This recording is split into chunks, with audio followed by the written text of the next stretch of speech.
si John Paul naman mas gwapo kay si Tangkol. So, hindi po kayo Buy-buy lang. nag-aalinlangan o masaya po ba kayo? Talagang ibigay na ni Angelica na maging asawa na po si John Paulo sa araw nito, nanay at tatay. Ayan po. Masaya. Palakpakan po natin sila, mga. So, pa rin pong tumayo. Si tatay at nanay ni John Paulo, tatay at nanay, masaya po ba kayo na tanggapin na maging anak na po si Angelica bilang asawa ng anak John Paulo sa araw na ito, tatay at nanay? Palakpakan po natin sila. Pwede na po kayong umupo. At may I ask the kindness of principal sponsors to please stand, brothers and sisters, kayong mga principal sponsors. O, kada kayong naganak, na? Halo-halo po tayo ngayon, mga kapatid, ano? Masayo pa ba kayo? Na kayo po ang pinili ni John Paulo at Angelica na maging pangalawang magulang sa araw na ito, mga kapatid. Magsabi naman po kayo ng Amen! Amen! Yan ang napakinggan niyo, Angelica at John Paulo, yung mga ninong at ninang nyo sa araw na ito, natitira po ang yayaman sila, no? At mabubuting na ninong at ninang. Kaya pag panahon na kailangan po ninyo na pangdagdag tuition fee sa anak ninyo, tumakbulang po kayo sa kanila. At palagi po silang handa. Di ba po ba mga ninong at ninang handang tumulong sa inyo? Kaya napakapalan po ninyo dahil kayo po ang pinili ni JP at saka si Angelica na pangalawang magulang sa araw na ito. At hindi lang sa ngayon, mga kapatid, hanggang nabubuhay po sila, kayo po ang pangalawang tatay at nanay nila. Amen?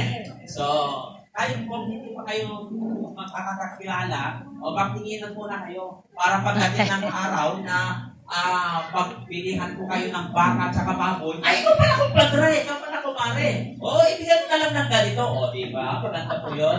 So, palakpakan po natin sila, mga ninong at ninang, pagpangalan po kayo ng buong magkapal. Pwede na po kayong umupo.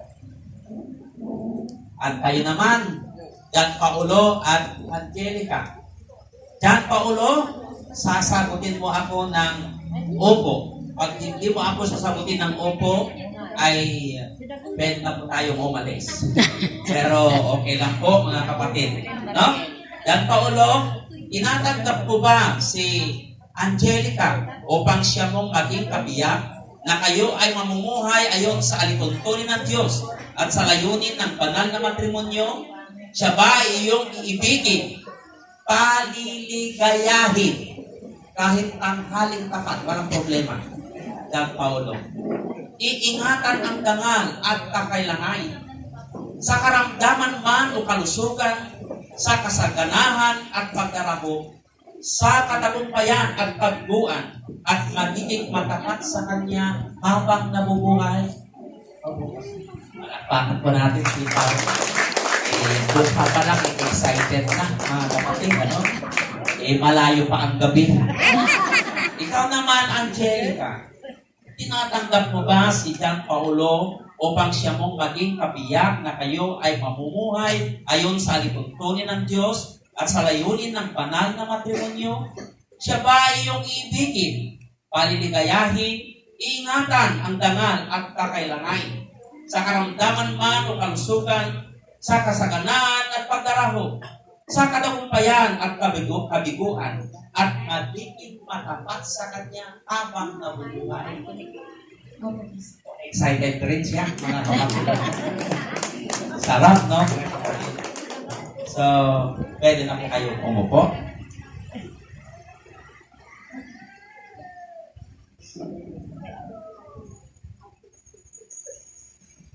Huwag kayong mag-alala, mga kapatid, malapit na po tayong matapos.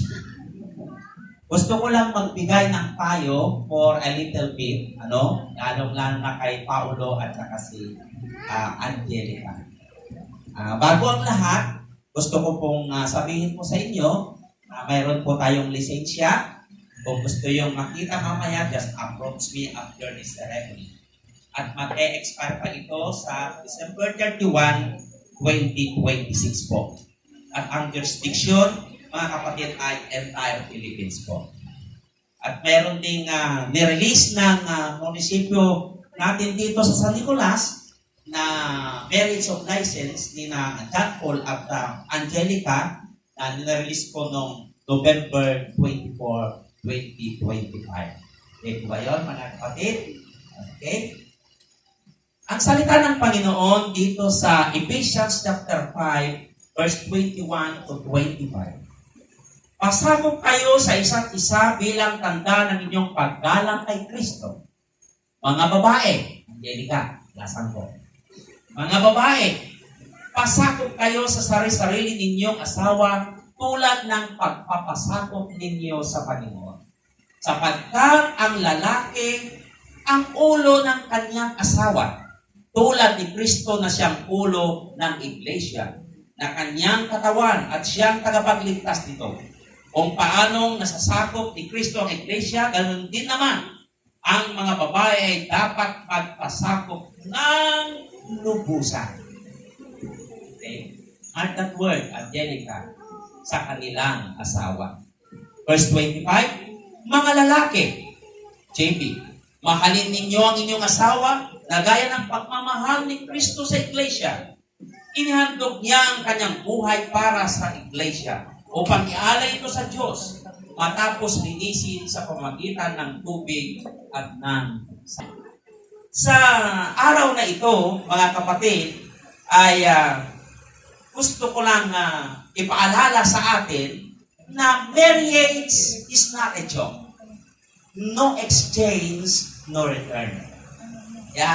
Hindi pwede dyan po na hindi lang nagtutbrush si Angelica ng 2 linggo, ibabalik mo na sa kanilang magulang. Hindi pwede, no? Kasi asawa mo na siya. Ganyan, mga kapatid.